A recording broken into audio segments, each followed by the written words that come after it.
Birçok kimlerdir bu gibi Dr. Red Pill gibileri ve hatta benim gibileri, beni bile takip edenler diye. Bu yüzden ben zaten bu Red Pill şeyinden çok soğudum. Çünkü beni gibi takip edenler adamlar vardı. Adamlar da değil, çocuklar.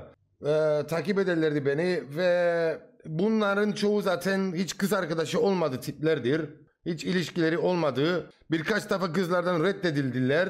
Kendilerinden başladılar. Hem kızlardan nefret etsinler hem de kendi kendilerinden nefret etsinler. Ve birçoğu Black Pill gitmeye meyillidir. Ama bazıları var savaşıyorlar Black Pill'lere gitmesinler diye. Kendilerine yani öyle bakmaya çabalıyorlar, etmeye çabalıyorlar ama işte sosyal medya o kadar çok Andrew Tate gibi adamlar dolandırarak para yaptı. Ve ondan sonra insanların suratına vuruyor. O paraları şey yaptılar. Onların takipçileri onları izleyince ya hayalperestler diyorlar ki evet ben de Andrew Tate gibi zengin olacağım. Sende çakallık yok bro. Sende çakallık yok. Kurnazlık yok. Ve şansın yok.